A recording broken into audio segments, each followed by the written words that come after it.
Magandang araw po. Sana po'y nasa mabuti kayong kalagayan. Ako po ulit si Obet. At eto na po. Ang pagpapatuloy ng kwento ng Ang Sabongero ng Campo Santo. 11 tagpo. Pakinggan natin.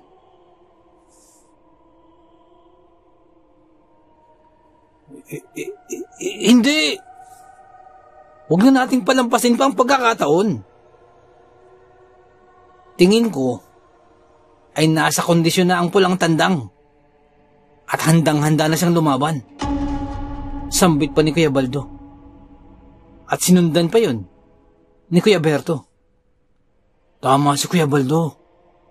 Kailan pa ba tayo lalaban? Kapag wala ng laban? Dagdag pa ni Kuya Berto. At dahil dun, ay hindi ko na napigilang magsalita. Darating ang tamang pagkakataon para sa atin. At kung para sa atin ang laban na yan ang magaganap. Naging tugon ko na lamang. Dahilan upang mapaisip sina Kuya Baldo at Kuya Berto sa aking sinabi. At agad naman akong sinigundahan ni Onyo. Sang-ayon ako kay Pijong! Biglang sambit ni Onyo. At sa tingin ko, kung anong pasya ni Pijong, yun ang sundan natin. Tugon ni Onyo. May tama ka, Onyo. May tama ka. Sambit naman ni Mang Delfin. At sang-ayon din ako sa pasya ni Pijong. Hindi lahat ay para lamang sa pera. Biglang napaisip ang aking mga kapatid. Bagamat ayaw magpatinag nung una ni na Kuya Baldo at Kuya Berto, at talagang ipinagpipilitan na ilaban na ang pulang tandang, kalaunan ay sumang-ayon din ang mga ito sa aking naging kapasyahan at hindi na ipinilit pa na ilaban ng tandang. Sa darating na linggo ang magiging laban. Subalit, kailangan ko pang kumpletuhin ang utos ni Chong Alejo at 2 biyernes pa ang kulang kung kaya't kailangan ko munang tapusin iyon.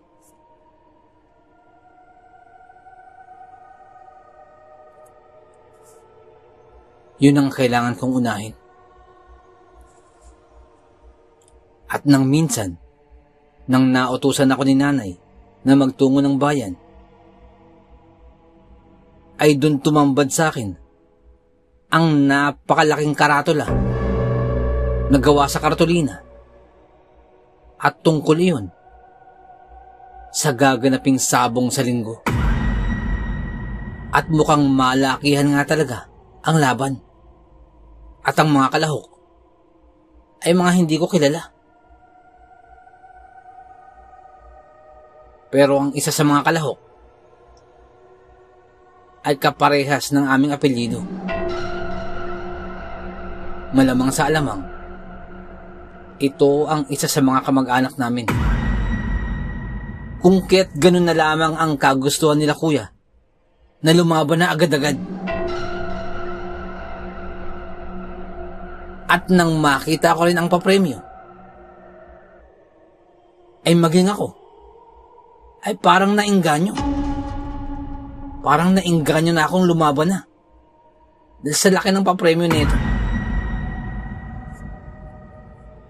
Subalit, nanaig sa akin na hindi pa tapos ang dapat kong gawin bago ko pa ilaban ng tandang. iyon ang aking isinaalang-alang.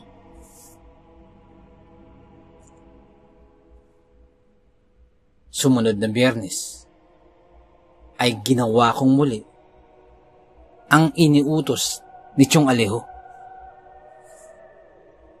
Ramdam ko pa din ang takot nung hating gabing iyon. At ramdam ko na may mga matang nakatingin sa akin. At tila pinapanood ang aking bawat galaw.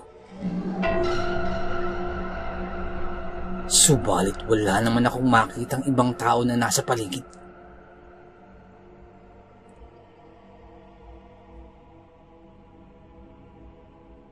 Bagamat matinding takot ang aking nararamdaman, pinaglabanan ko ang takot na yun at pilit na itinuon ang aking sarili sa aking dapat gawin. Ngunit sa pagkakataong ito, ay halos hindi ko nabuklatin ang papel na ibinigay ni Chong Alejo, sapagkat pakiramdam ko ay kabisado ko na ang dasal na parang natural na lamang itong lumalabas sa aking bibig. At kagaya nung mga nakaraang Biyernes na aking nagawa, ay nakakarinig pa rin ako ng mga kakaibang tunog sa paligid at mga hindi pangkaraniwang mga kaluskos. Ngunit sa pagkakataon ngayon, ay mas naging handa ako. Mas kaya ko nang harapin ang takot. Hanggang sa napagtanto ko na lamang napatapos na ang aking dinadasal. At halos nalibot ko na ang Campo Santo. At natatanaw ko na ang daan palabas.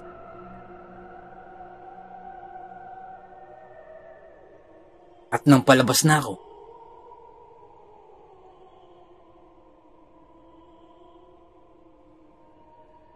ay parang may nakikita ako na parang nakatayo malapit sa daanan palabas sa Campo Santo. Merong nakatayo doon na hindi ko mawari kung sino. Pero hindi ko siya maaninagan kung sino siya. Nababanaag ko ang hugis tao. Para siyang isang lalaki.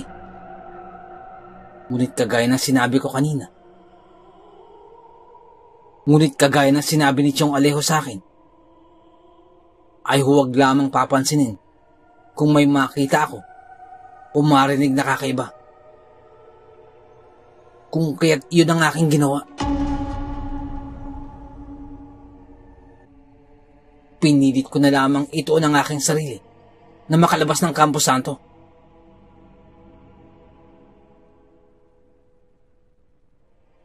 Pero sa totoo lamang, ay parang makailang beses ko nang nakita ang imaheng iyon. Sa tuwing tutungo ako sa Campo Santo ng 10 oras ng gabi. At parehas din yung nagpapakita sa tuwing papalabas na ako. Ngunit kagaya rin ng dati kong ginagawa, ay hindi ko yun binigyan pa ng pansin. Hanggang sa makalabas na ako ng Campo Santo at makauwi sa amin. At dumating na nga ang linggo, ang araw ng laban na sinasabi ni na Kuya Baldo. At kagaya ng aming napagkasunduan, ay hindi kami lalahok ng sabong. Ngunit wala pang tanghalian, ay napasugod sa amin sila Mang Delfin, kasama si Unyo, habang lulan ng tricycle.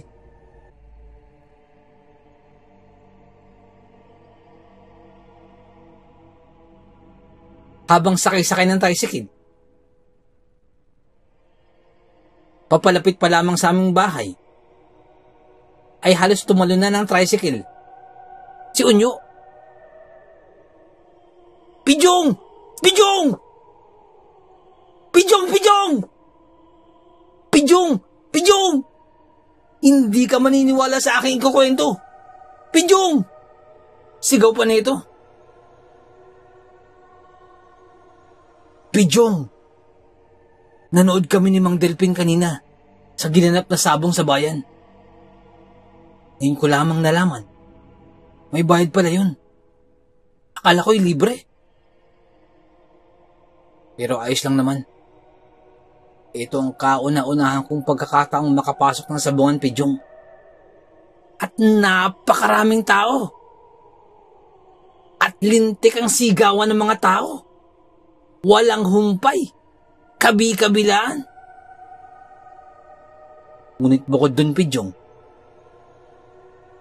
marami ang naroroon ay mga kaanak ninyo. Mga kaanak nyo na nakikipusta. Napakadami nila. Parang kalahati yata ng inyong angkan ay naroroon at nanonood ng sabong. Kwento pa ni Unyo. Tama yung sinabi ni Unyo. Ang dami ninyong kaanak na naroroon. Nakita ko rin. Mabuti na lamang talaga at hindi muna tayo lumahok sa laban na yun. Tama ka sa naging pasya mo, Pijong. Sambit pa ni Mang Delpin. At hindi lamang yung Pijong. Nakita ko ang panabong. Nakakalabanin sana natin. Yun yung manok ng anak ni Diego. Isang kulay pulang manok. At parang kulay itim ang paa. Magaling ang manok na yun. Panalo. At ayon na rin sa sabi-sabi ng mga naroroon, ay hindi man lamang daw nagalusan ng manok na yun. At lagi daw yun nagpapanalo. Hindi ba, Mang Delpin? Kwento pa ni Unyo. Oo, Pijong. Tama ang sinabi ni Unyo. Mukhang may kakaiba sa manok na yun. Dugtong pa ni Mang Delpin. At iyon nga din ang usap-usapan dun sa sabungan. Na hindi man lamang daw nagagalusan ang manok na yun. Kwento pa ni Mang Delpin. Kita mo na, Pijong. Sinasabi ko sa'yo eh. Tama ang akin naging pasya at sinabi sa'yo na huwag mo nang ilaban ang manok. Biglang sambit naman ni Unyo na sa pagkakaalala ko, eh wala naman siyang sinabing ganun. Kung kaya't hinayaan ko na lamang. Nagpatuloy pa sa pagsasalita si Unyo. Bukod pa dun, Pijong, kung lumaban tayo, malamang nalaman agad nila ang inyong pagkatao.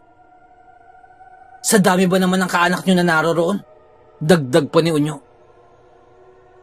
Bukod pa dun, ang laki ng papremyong napanalunan ng pinsan mo. Bukod pa riyan, naghahamon pa siya na kung sino ang gustong lumaban sa kanya.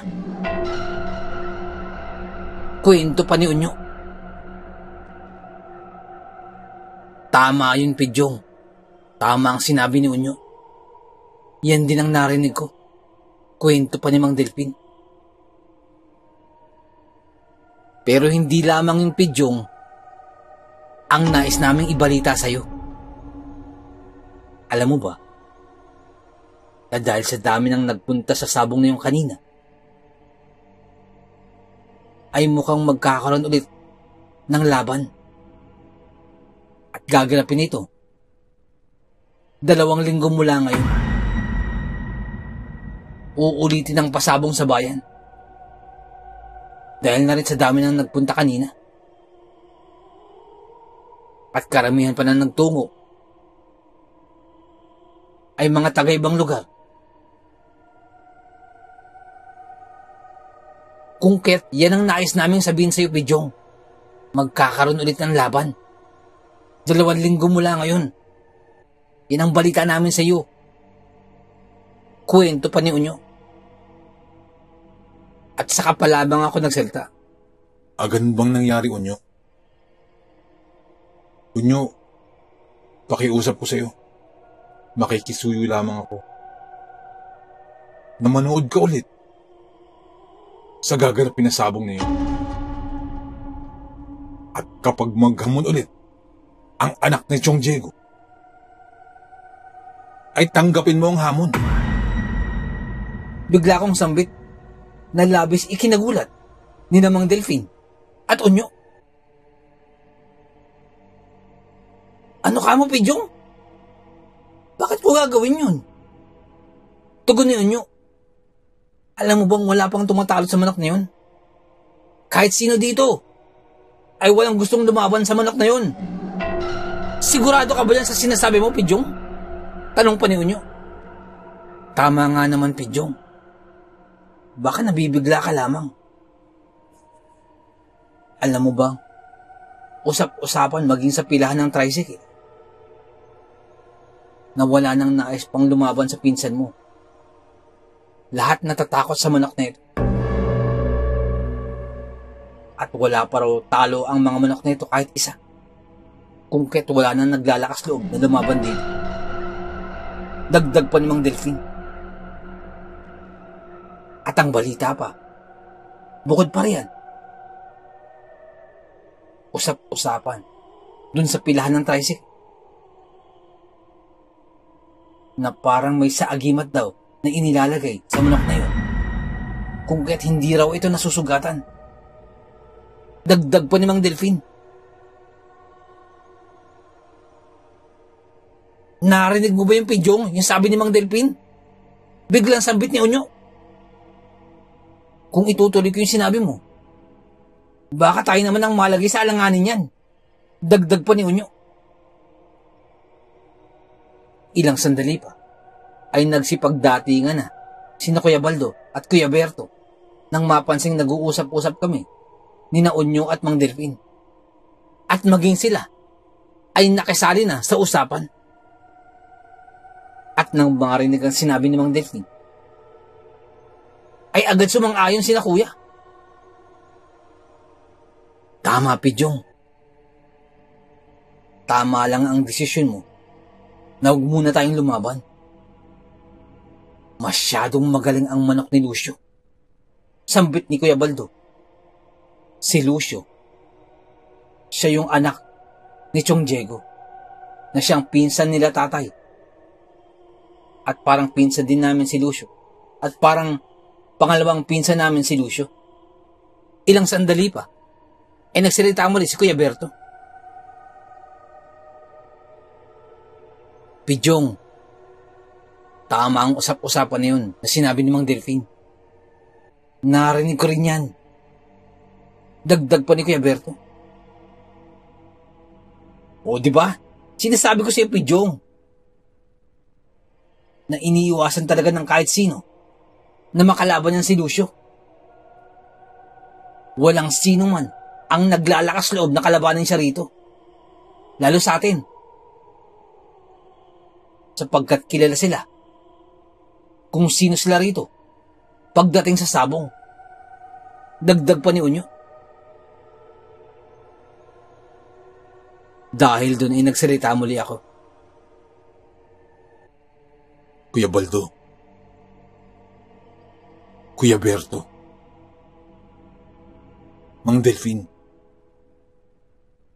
at Unyo, pakinggan niyo ang aking sasabihin. Lalaban tayo. Tingin ko, nalalapit na ang panahon upang makalaban natin sila. Sambit ko. At labis nilang ikinabigla ang mga katagang sinabi ko. Ganito ang ating gagawin. Yung sinabi ko sa iyo kanina, Unyo, yun ang gawin mo. Na kapag naghamon muli si Lucio at naroon ka, ay ikaw ang tumanggap ng hamon. Yan ang hudyat. Lalabanan natin sila. Tugon ko. Pidyong, paano kung malaman nila kung sino tayo? Tanong naman ni Kuya Baldo. Kuya Baldo, hindi tayo ang haharap sa kanila. Hindi tayo ang haharap sa kanila sa laban. Tugon ko. Sabay-sabay nilang tanong. Sino ang haharap? Sabay-sabay nilang tanong. Sino pa? Di ang kaibigan kong si Unyo. Unyo, kaibigan ko. Ikaw ang haharap sa kanila upang hindi nila mahalata na mula kami sa angkan ng tatay ko. Tugon ko.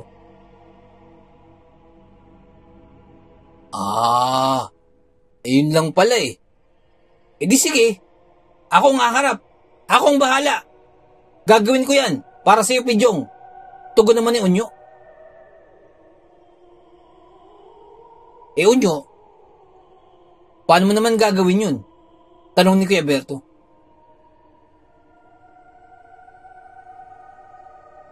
Dahil doon ay nagsalita ako. Kuya Berto, Kuya Baldo, magtiwala lang kayo kay Unyo. Kaya niya yan. Alam kong kayang-kaya niya yan. Tugon ko. At biglang humulakhak ng napakalakas si Unyo. Ha ha ha ha ha! Yun lang ba? Ha ha ha ha ha! Yun lang ba? Ha ha ha ha ha! Napakaliit na bagay. Tugon pa ni Unyo. Patuloy sa pagtawa si Unyo sa sinabi niyang yun. Hindi ba't 2 linggo pa mula ngayon nagaganapin ng panibagong sabong? Tanong ko kay Unyo. Na halos nabilaukan pa sa kakatawa.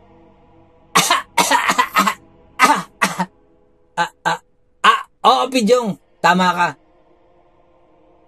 2 linggo pa mula ngayon ang susunod na sabong sa bayan. Tugon ni Unyo. Unyo, tandaan mo pag naghamon muli si Lucio, hindi natin palalagpasin ang kanyang hamon. Yan ang magiging hudyat ng ating pagtatapat.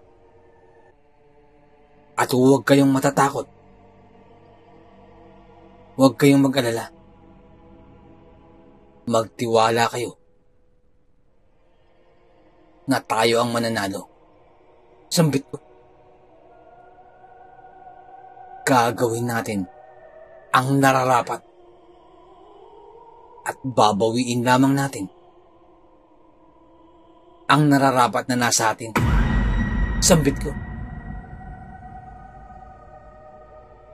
Tama.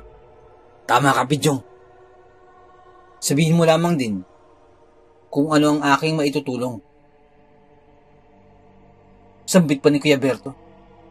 Basta tatandaan lamang natin ang sabi ni Chong Alejo na kailangan ay palaging sama-sama tayo.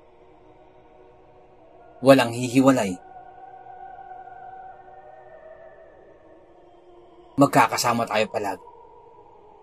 Iisa sa ating hangarin. Sambit pa ni Kuya Berto. Huwag kang mag-alala, Unyo, kung hindi ka maaaring samahan ng magkakapatid sa gaganaping sabong na yun. Baka mahalata sila. Huwag kang mag-alala. Ako ang sasama sa'yo. Sasamahan kita sa sabungan.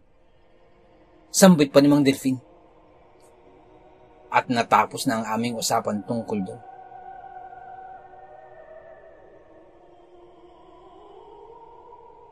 At sa paglipas ng mga araw, ay nakumpleto ko rin ang mga pinapagawa ni Chong Alejo. Lalong-lalo na ang pagdarasal sa Campo Santo. At natupad ko rin ang bilang ng Biyernes ng pagdarasal upang bago kami lumaban. Subalit halos 1 linggo na ang lumipas. Ngunit wala pa rin akong naririnig mula kina Unyo. Bigla ko tuloy naisip na baka nga nagkamali ako. At yung nakarang na sinasabi ni Kuya Berto na baka yun na ang tamang pagkakataon at napalagpas ko na. At dahil sa naramdamang panghihinayang ay sinabi ko yun kina Kuya Baldo at Kuya Berto. Huwag kang mawalan ng loob, kapatid ko. Huwag mong isipin na nagkamali ka. Sambit ni Kuya Berto. Tama si Berto, Pidyong. Tingin namin ay tama lang ang iyong naging pasya. Magtiwala ka lamang sa iyong kapasyahan. Ang mahalaga ay sama-sama tayo. Na kung ano ang naging pasya ng isa, ay pinagkaisahan natin. Nagkaisa tayo tungkol dun. Nagkasundo-sundo. Huwag kang mag-alala, Pidyong. Darating ang tamang oras para dun. Sambit naman ni Kuya Baldo. At nang marinig ko yun, ay tila guminhawa ang aking pakiramdam sa mga sinabi ni Kuya Baldo at Kuya Berto. At hanggang sa dumating ang pangalawang linggo, simula nung nag-usap kami, ay saka lamang dumating si Unyo, kasama si Mang Delphine. Pidyong! Ngayon yung sabong. Pidyong! Ngayon nagaganapin ang sabong sa bayan. Yung sinabi ko sa iyo nung nakaraan. Halika't samahan mo ako. Wala akong makakasama eh. Baka mahalata ako ng mga kamag-anak namin dun. Tugon ko. Di magkunwari ka. Magkubli ka. Maglagay ka ng ulin sa katawan. Para hindi ka mahalata. Tugon naman ni Unyo. Samahan mo na ako, sige na. Pagpupumilit pa ni Unyo. Kung kaya't wala na kaming nagawa pa. Sumama kaming dalawa ni Kuya Berto kay Unyo sa bayan. Si Kuya Baldo naman ay hindi na nakasama sapagkat may tinatapos pa itong trabaho sa bukid. Ito ang magiging unang pagkakataon ko na makakapasok ng sabungan. Pagkadating dun, ay nagulat ako. Napakaraming tao. At ang ingay. Totoo ang kwento nila Unyo nung nakaraan. Ang ingay. Subalit masaya ang aking pakiramdam sa paligid. Subalit habang tumitingin-tingin sa paligid at habang nasa loob ng sabungan, ay kinalabit ako ng pasimple ni Kuya Berto. Pagkatingin ko, ay naroon nga ang iba naming kamag-anak. At ang karamihan pa sa mga yun ay yung mga iniiwasan namin. Totoo nga ang sabi ni Unyo na halos mga kamag-anak namin ang nanonood ng sabungan. Kung ket ang ginawa ko ay lalo kong binalot ng uling ang aking muka upang lalo pang makubli ang aking pagkatao. At ganun din ang ginawa ni Kuya Berto. Ilang sandali lamang habang nasa sabungan ay biglang nagsipaghiyawan ang mga taong naroroon na animoy nasa isang pistahan. At dun ko lamang napansin ang isang lalaki na nakatayo na nasa gitna ng parang isang entablado sa gitna ng sabungan. Namukhaan ko agad ang lalaki na yun. Siya si Lucio. Hindi ako magkakamali. Siya yung anak ni Chong Diego. Ang pangalawang pinsan namin, si Lucio. Pasimple kong tinanong si Mang Delfin kung anong nagaganap sa paligid sapagkat wala naman talaga akong kaalam-alam tungkol sa sabong. Ayon kay Mang Delfin, ang parang entablado na sinasabi ko, iyon ang tinatawag na ruweda. At yan daw ginaganap mismo ang sabungan. Si Lucio ng mga sandaling yun ay nakatayo sa ruweda sapagkat ang kanyang manok ang tinanghal na panalo, kung kaya't tuwang-tuwa ang karamihan. At maging ang hindi namin mga kaanak ay tuwang-tuwa rin. Malamang ay nanalo sa pustahan. Ilang sandali pa ay nagsalita na si Lucio habang nasa ruweda gamit ang mikropono. Kasunod nun ay naghamon ito kung sino ang lalaban sa kanyang manok. Subalit walang naglakas loob. At sa isip-isip ko, ito na. Ito na ang pinag-usapan namin nila Unyo nung nakaraan. Nang biglang nagtaas ng kamay si Unyo. Ako! Ako ang lalaban! Ako! At biglang nagtingi na ng mga tao kay Unyo. At pagkakita kay Unyo, ay nagtawanan ang iba naming kaanak. Ha! Sino yan? May pangpusta ba yan? Sino naman yung hampas lupa na yan? May pera ba yan? Baka walang pampusta yan. Dinig ko pa mula sa iba naming kaanak. Sigurado ka ba? Nakakasaka kay Lucio? Sigurado ka ba ang kakasaka kay Lucio? May pambayad ka ba? Sambit pa ng iba naming kaanak habang kasama si Lucio sa ruweda. Halika nga rito. At nang makilala natin kung sino ang tumanggap sa ating hamon. Sambit pa ni Lucio. Nang bigla naman akong kalabatin ni Unyo. Pidyong, samahan mo ko. Samahan mo ko. Natatakot akong umakat sa entablado. Samahan mo ko. Paulit-ulit na sambit ni Unyo. Kung kaya't kinaladkad niya ako at maging si Mang Delfin patungo sa ruweda. Ano ang iyong pangalan, kaibigan? Tanong ni Lucio.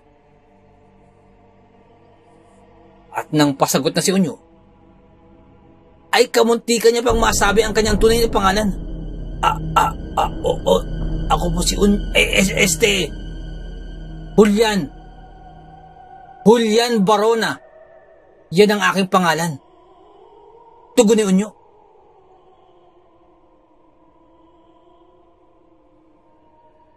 Sa tingin mo ba, Julian, na kaya mong kumasa maging sa pusta ko? Tanong ni Lucio habang nasa ruweda. Pagkarinig nun, biglang tumawa ng napakalakas si Unyo. At dinig na dinig sa mikropono. Yan lamang ba? Kung hindi mo natatanong, Lucio, ako si Julian Barona. Ako ay mula sa dugong bughaw. Nakikita mo ba ang mga taong ito? Sabay turo sa akin at kay Mang Delfin. Yan ang mga alila ko. Sila ang mga alipin ko. Itong isa, siya ang tagahugas ng kasilyas namin. At yung isa naman, sabay turo sa akin. Mga daan-daan kong kambingan, siya ang nagpapakain. Yang alipin ko niyan, habang tinuturo ako.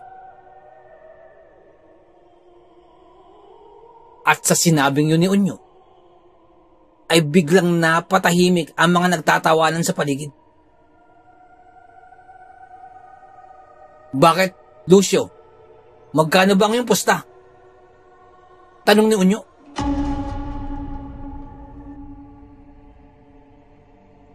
Kaya bang tapatan ng pusta ko? Na 15,000? Tugon ni Lucio. Tumawa muli si Unyo. Iyon lamang ba? Iyon lamang ba? Nagpapatalo nga ako ng 20,000 sa larong dama eh. Ito pa kayang sabong? Tugon ni Unyo. Ganun ba? Kung ganun, di sige. Kasado na ang laban sa susunod na linggo. Biglang tugon ni Lucio. Magaling kung ganun. Tugon naman ni Unyo. Doon nyo pa lamang makikita ang manok ko na nagmula pa sa lahi ni Dante Barona. Biglang tugon ni Unyo. At biglang nagulat ang mga tao na naroroon. At bigla din siyang binulungan ni Mang Delfin. Ano bang pinagsasabi mo, Unyo? Walang ganun. Walang ganung lahi. Ang ibig kong sabihin pala, ang manok ko ay mula sa lahi ng mga panabong ni Dante Barona. Ganyan ako. Kilala ko sila Dante Barona. Sambit pa ni Unyo sa kahambugan nito. Ilang sandali pa ay nagsalita muli si Lucio. Sa wakas, mga kababayan ko, sa wakas, may tumanggap na rin sa ating hamon.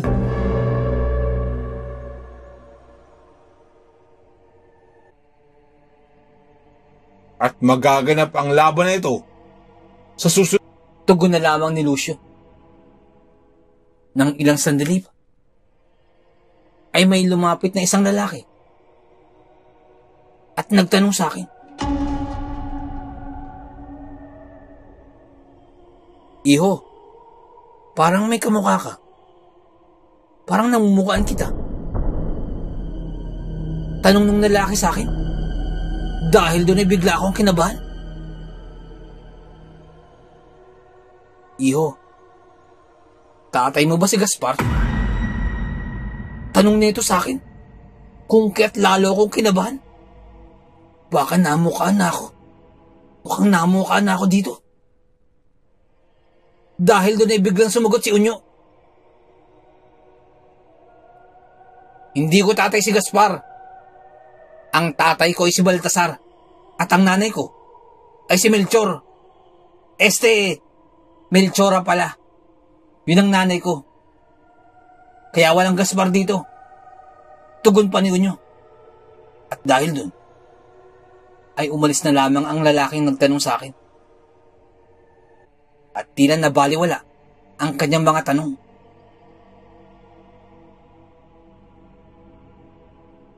Kasunod na maikasa na ang laban sa susunod na linggo, ay dali-dali ko nang niyayang umalis ng Rueda. Sina Unyo. O sige, aalis na tayo ng Rueda, pero dahil dyan, ay buhatin niyo akong dalawa palabas ng Rueda. Para talagang magmukhang totoong alipin ko kayo. Utos pa sa amin ni Unyo. Kung kahit naiinis ako, ay iyon na ang ginawa namin ni Mang Delfin. Binuhat namin si Unyo palabas ng Rueda. At nang ginawa namin yun, manghang-mangha ang mga tao na naroroon. at paniwalang paniwala na dugong bugaw talaga si Unyo. At binuhat namin siya hanggang palabas ng sabungan. Nakatingin ng mga tao, manghang-mangha. Ngunit paglabas ng sabungan, ay ibinagsak namin siya ni Mang Delpin sa lupa. Aray! Ba't niyo ako binagsak sa lupa? Mamaya may makakita sa atin eh. Mahalata tayo. Sambit ni Unyo. Ay, paumanhin po kamahalan. Sambit ko na lamang. At muli naming binuhat si Unyo. Patungo naman ang tricycle ni Mang Delpin. At habang isasakay sa tricycle, ay naiuntog ko ang ulo ni Unyo sa bubungan ng tricycle. Aray ko naman, Bidyong! Sigaw pa ni Unyo. Paumanhin po kamahalan. Paumanhin po. Hindi na po maulit. Bagamat ganun ang ginawa ni Unyo, ngunit nagawa niya na maikasa ang laban, kalaban si Lucio. At iyon ang paghahandaan namin. Walang hiya ka, Unyo. Kung ano-anong pinagsasabi mo kanina. Anong lahi ni Dante Barona? Artista yun eh. Ginawa mong lahi ng panabong. Tanong ni Mang Delpin. Mang Delpin, siya po kasi ang paborito kong artista. Kaya siya ang nasabi ko. Alang naman sabihin ko, lahi ng 3 itlog. Kung kaya't nagtawa na lamang kami habang nasa tricycle. Alam nyo, maganda siguro. Bigyan natin ang pangalan ng pulang manok na ilalaban natin. Hindi ba? Mungkahin ni Unyo. Mukhang maganda nga yung sinabi mo, Unyo. Sambit ni Kuya Berto. At sinang-ayunan pa ni Mang Delpin. Tama. Papangalanan natin ang pulang manok. At akong mauuna. Sambit ni Unyo. Papangalanan natin siyang Dante Barona. Sambit pa ni Unyo. Hindi ba yan din ang pinangalan mo sa pabo na nahuli mo? Tugon ko. Mamaya maging inihaw din yung manok eh. Hindi magandang pangalan yan. Tugon ko. Ako din may ipapangalan. Meron akong naisip. Biglang sambit ni Mang Delpin. Ang ipapangalan ko sa manok. June Aristorenas. Biglang sambit ni Mang Delpin. Bakit naman pala yung artista ang mga pangalan? Maganda sana yung pangalan na akma sa kanya. Akma sa manok. Tugon ko. Tama nga naman. Bakit naman pala yung artista ang mga pinapangalan ninyo? Biglang sambit pa ni Kuya Berto. Ako ang magpapangalan sa kanya. Papangalanan natin siyang Lito. Tugon pa ni Kuya Berto. Artista din yun eh. Sambit ko. Siya kasi yung paborito kong artista eh. Tugon naman ni Kuya Berto. May naisip akong pangalan. Maganda siguro.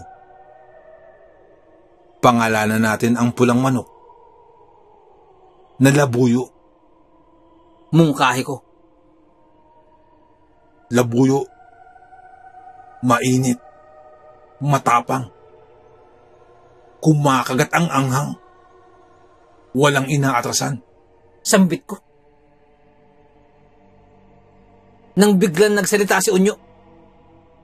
Tama. Yan nga ang magandang pangalan. Labuyo nga. Yan nga din ang naisip ko eh. Yan ang nga sasabihin ko, Pidyong eh. Naunahan mo lamang ako eh. Lagi mo lang ako nauunahan eh. Dagdag pa ni Unyo. Kung kaya't yun na nga ang napagkasunduan. Labuyo ang ipapangalan namin sa pulang manok na nahuli ko. Bagamat wala dun si Kuya Baldo, ay sa kanya nakaatang ang pagpapakondisyon kay Labuyo.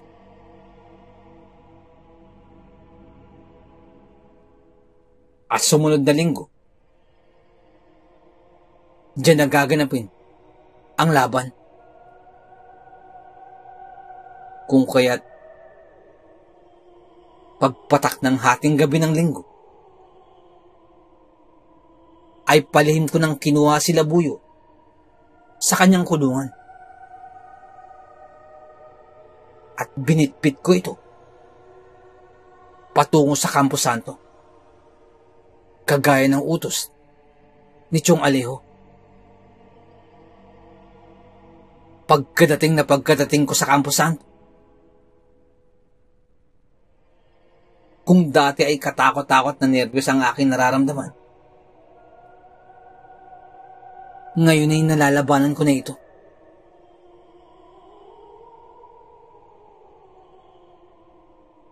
At pagkarating dun, ay iyon nga ang ginawa ko ayon sa utos ni Chong Alejo. Inikot ko ang Campo Santo habang bitbit si Labuyo. At saka ko dinasal ang lihim na dasal na nung mga sandaling yun ay tila kabisado ko na. At nang sa kalagitnaan na ng aming paglalakad,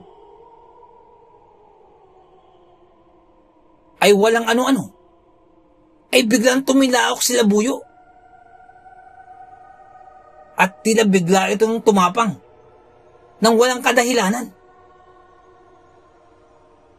Ako naman ay tila lalong ginanahan at itinuloy ko lamang ang aking pagdarasal. At nang patapos na ako, ay natanaw ko na rin ang daan palabas. Ngunit ilang sandali pa, ay nakarinig ako nang may tumawag sa pangalan ko. Pidyong. Pidyong. Dahil doon ay napalingon ako.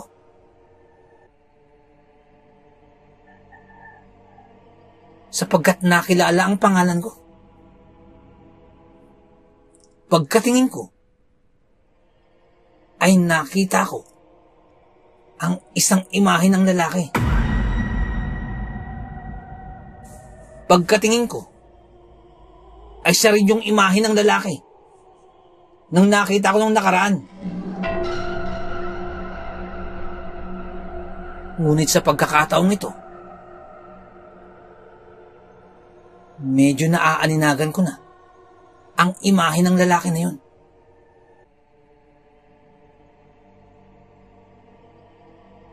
Isa siyang matandang lalaki na mas matanda pa kay Chong Alejo. At talagang may katandaan na. Ganyan ang kanyang imahe.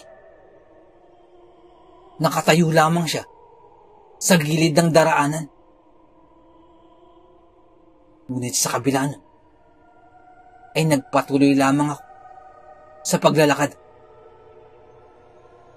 Halong kilabot at kung ano-ano na ang aking nararamdaman ng mga sandaling yun. At nang malapit na ako papalabas, at malapit na rin sa imahe ng lalaki, nakarinig muli ako nang nagsalita. Galingan mo, aking apo. Magpakatatag ka sa laban. Mamaya, sambit ng imahe ng matandang lalaki. At nung napagtanto ko ang kanyang buong sinabi, ay tila nawala ang aking takot. Kaagad na akong umuwi matapos yun. At kagaya ng napag-usapan ni na Unyo at Lucio nung nakaraan, ay dumating kami sa takdang oras. At hindi pa rin nawawala ang mga uling sa aming mga muka. At lalo ko pang dinagdagan ang uling sa aking pagbumuka upang maikubli ang aming pagkatao. At ilang sandali pa, bago ang sabong, ay tinawag si Unyo. At nang tawagin si Unyo, ay nagsalita si Mang Delpin. Ako na. Sasamahan ko na si Unyo. At habang ako naman, ay hawak-hawak ko sila Buyo. Matapos tawag, ay maya-maya, ay nakabalik na sina Unyo. Subalit, medyo masama ang muka ni Unyo at maging ni Mang Delpin. Pijong, naaalala mo ba? Hindi ba 15,000 ang pustahan? Biglang sambit ni Unyo. Oo, tama, 15,000 nga ang pustahan ninyo. Tugon ko. Ngayon, Pijong, hindi na. Tinaasan na ang pusta. Ang 15,000. Ginawa ng 20,000 ni Lucio. Sambit pa ni Unyo. Na nung mga panahon na yun, ay napakalaki ng halagang iyan. Ganun ba? Tinaasan? E anong ginawa mo? Tanong ko. Ano ba bang magagawa ko? Wala na akong magawa. Kung kaya't idinagdag ko na lamang ang daladala kong pera. Ngunit ang pera ngayon, pera yun nila nanay at tatay. Pamuhunan yun sa tinda namin sa palengke. Pambili ng mga paninda. Kaya Pijong, kailangan natin manalo. Parang awa mo na, Pijong. Kailangan manalo nila Buyo. Dahil kung hindi, baka ako ang gawin ni tatay na kamote. Ako ang itanim niya. Sambit pa ni Unyo. At bukod sa perang idinagdag ko, nagdagdag din ng pera si Mang Delpin. Para lamang matapatan ang pusta ni na Lucio. Dahil kung hindi matutuloy ang laban.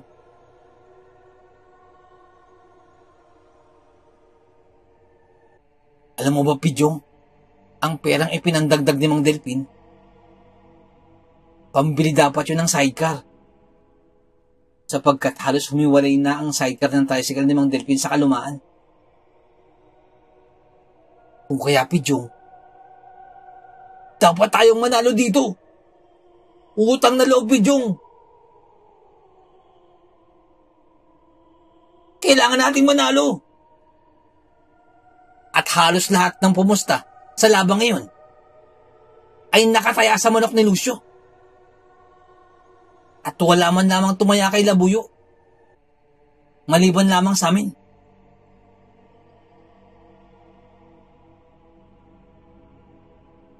Matapos sabihin niyo ni Unyo,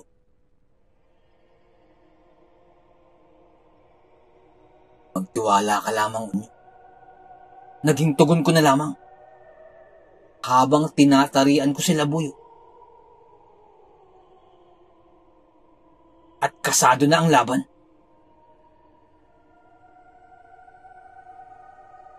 Unyo, may isa pa akong kahihilingan sa iyo. Sambit ko. Ikaw ang magbibitaw kay Labuyo sa ruweda. Hindi maaring ako. Dito sa dami ng aming kaanak dito. Panigurado mamumukaan kami. Sambit ko. At itinuro ko kay Unyo ang paraan sa paghawak kay Labuyo upang hindi siya masugatan. At ilang sandali pa ay tinawag na sina Unyo at Lucio sa ruweda upang simulan na ang laban. Kabi-kabilaan na ang pustahan. At tama nga ang naiisip ko. Halos lahat ng tumaya ay nakapusta sa manok ni Lucio. Wala man lamang tumataya kay Labuyo.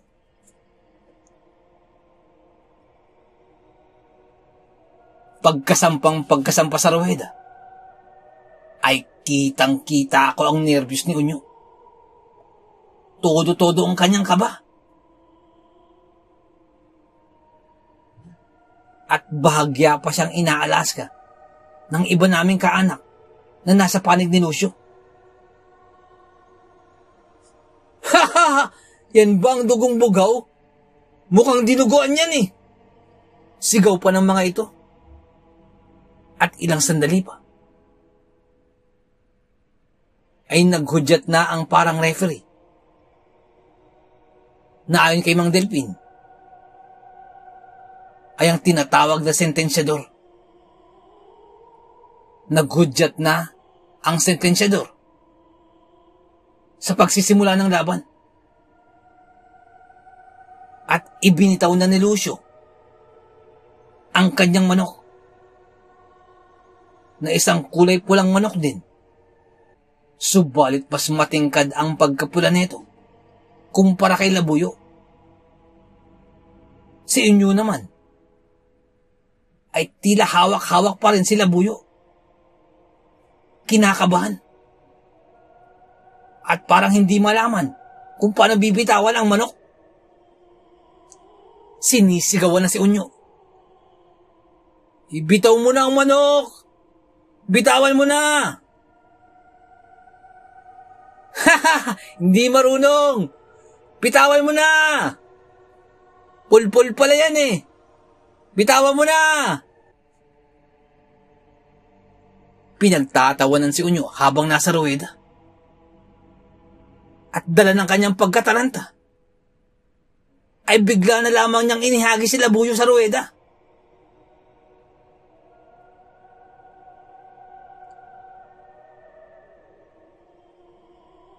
Pagkalabag pa lamang ni Labuyo, ay bigla itong kumilos ng napakabilis. Biglang sumugod si Labuyo sa manok ni Lucio. At malayo pa lamang, ay biglang umangat na si Labuyo. Lumipad ito, papalapit sa kalaban. At saka nagsalpukan ang dalawang manok sa ere. At nagtagpo ang dalawang manok sa ere. Napakabilis ng kilos ni Labuyo. At halos hindi ko rin napansin ang nangyari. At kasunod nun, ay nagsipagtalsika na ang mga balahibo ng mga manok. At ilang sandali pa, ay kaagad pumagit na ang sentensyador. Napakabilis na mga pangyayari. Ang nakita ko na lamang ay ang sunod-sunod na palo ni Labuyo. At kasunod nun ay ang pagtatalsika ng mga balahibo ng mga manok.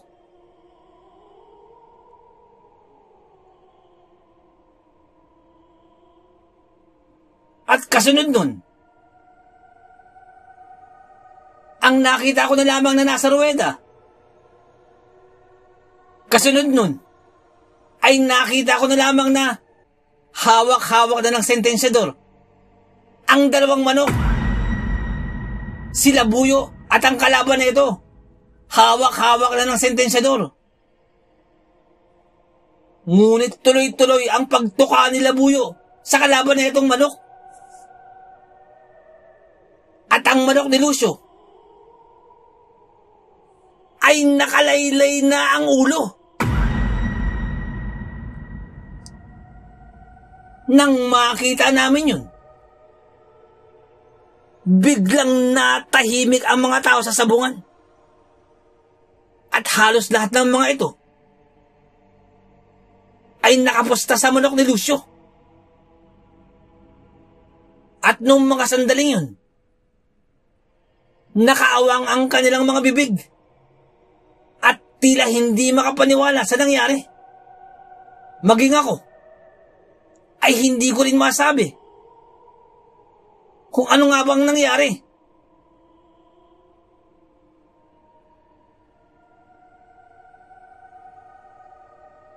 Ngunit laylay na talaga ang ulo ng manok ni Lucio. At ilang sandali pa ay itinaas na ng sentensyador sila Buyo at itinanghal na panalo. At habang nasa ruweda ay halos magkikisay si Unyo, dala ng tuwa.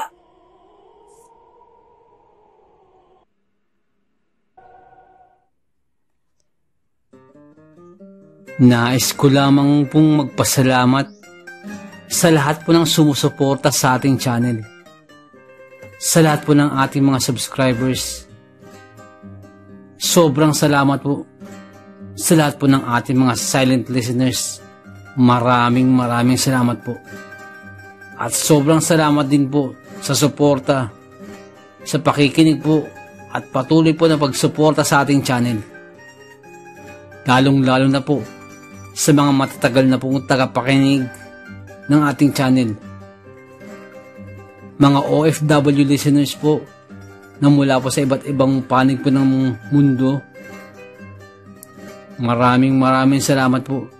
Ganon din po sa mga listeners po natin na mula po sa iba't ibang panig po ng kapuluan po ng Pilipinas. Maraming salamat po. At ganon din po sa mga nagpapadala po ng mga kwento po sa ating channel po. Maraming salamat po sa inyo. Sobrang laking pasasalamat. At sa kabila po ng pagpapahinga po natin ng matagal-tagal, ay patuloy pa rin po ang inyong suporta. Maraming salamat po. Nais ko lamang pong i-shoutout si Boss Hads dyan po sa may Saudi. Boss, shoutout po. Maraming salamat po sa pakikinig. At ingat po kayo dyan palagi. Shoutout din po sa Diet Family dyan po sa may Kalinog, Iloilo. Shoutout po sa inyo. Maraming salamat po. Ang shoutout po ito ay mula po kay Boss Val Diet. Boss, shoutout po. Maraming salamat po. Shoutout din po kay Boss June G. Alcantara. Boss, maraming salamat po sa pakikinig. Shoutout po sa inyo. Shoutout din po kay Boss Robert Fidelis dyan po sa may Doha, Qatar. Boss, shoutout po. Maraming salamat po sa pakikinig. Ingat po kayo dyan palagi sa Doha. Shoutout po sa inyo. Maraming salamat po.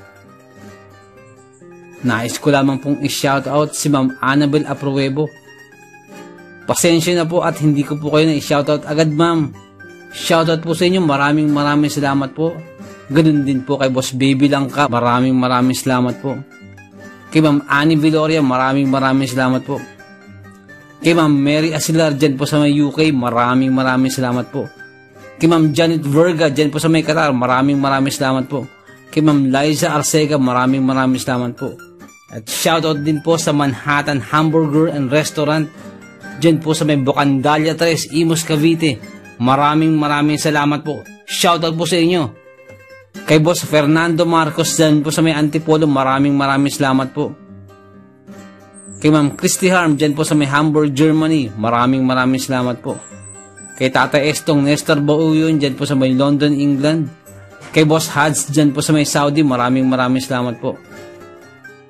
Shoutout din po sa mga kaibigan po ni Boss Benji na Boss Rudy Daboy Valera and family, Ma'am Ritz Consulta and family, kay Boss Sir Christian Vergara and family, kay Eman Cueto and Ariel Cueto and family, kay Boss Rodelio Jelay Maglinaw and family, kay Boss Ted Williams Amutan and family, shoutout po sa inyo. Kay Boss Fasio Hernandez and family, shoutout po. At sa Dangkalan family, at sa 3 angels po ni Boss Benji na sina Eliza Bryce, Alia Briel, Olivia Norin Elise, at sa wife po ni Boss Benji na si Ma'am Maylin Dangkalan, shoutout po sa inyo. Maraming salamat po. Sobrang salamat po sa suporta. Kay Boss Carmelo Aroy, boss, shoutout po. Kay Boss Malvin Esguera, shoutout po sa inyo, boss. Kay Boss Miguel Doris Kibel, shoutout po sa inyo. Kay Ma'am Imelda Pasua, ma'am, shoutout po sa inyo. Maraming salamat po. Kay Ma'am Elizabeth Arnaiz, shoutout po sa inyo, ma'am. Maraming salamat po. Kay Ma'am Rosie de Mesa, ma'am, shoutout po sa inyo. Maraming salamat po. God bless po sa inyo at sa inyong family. Kay Boss Klein Henry C, shoutout po. Sa Villaruel family, dyan po sa may San Jose del Monte, Bulacan. Kay Boss Rene Villaruel, shoutout po sa inyo. Kay Boss Ariel Del Mundo, dyan po sa may Brunei, shoutout po sa inyo. Ingat po kayo dyan palagi. Ganun din po sa Pan de Pain Bake Shop at Trent Agusan del Sur. Ang shoutout po ito ay mula po kay Boss Robin Salvador, shoutout po. Kay Boss Marlon Bagunbon, shoutout po sa inyo, boss. Kay Boss Ruel Mualia, shoutout po. Kay Boss Anton Nakan at kay Boss Norbayan Gumilong, shoutout po sa inyo. Ang shoutout po ito ay kay Boss, mula po kay Boss Jaino din. Shoutout po sa inyo. At kay Boss Jaino din, dyan po sa may Saudi, shoutout po sa inyo, boss. Maraming salamat po. Ingat po kayo dyan palagi. Shoutout din po kay Boss Jing Fensalida, ang ating silent listeners. Maraming salamat po sa inyo, boss. Shoutout po sa inyo. Kay Boss Michael Mojica ng Tagaytay, boss, shoutout po. Kay Boss Jonathan Alano, dyan po sa may Bicol, shoutout po sa inyo. Shoutout po sa inyo at sana po maayos lang po kayo dyan, lalo na po sa nagdang bagyo po. Ingat po kayo dyan palagi. Kay Boss Joel Cabaog, shoutout po. Kay Boss Paul Adlaon, boss, shoutout po. Kay Ma'am Yolanda Ramirez, dyan po sa may San Jose del Monte, Bulacan, shoutout po sa inyo. Kay Boss Jobert Lasartan, shoutout po sa inyo. At sa may King Solomon Game Farm, dyan po sa may Tawid, Maasin City, Southern Leyte, shoutout po sa inyo. Shoutout din po kay Igan Orgia, dyan po sa may Tagkawayan, Quezon, shoutout po sa inyo. At sa mga taga-Libutan, Mamasapan, Maguindanao, shoutout po sa inyo. Ang shoutout po ito ay mula po kay Boss Jaino din, shoutout po sa inyo. Kay Boss Julius Apara, shoutout po. Kay Boss Ryan Pilaes, dyan po sa may New Zealand, maraming salamat po.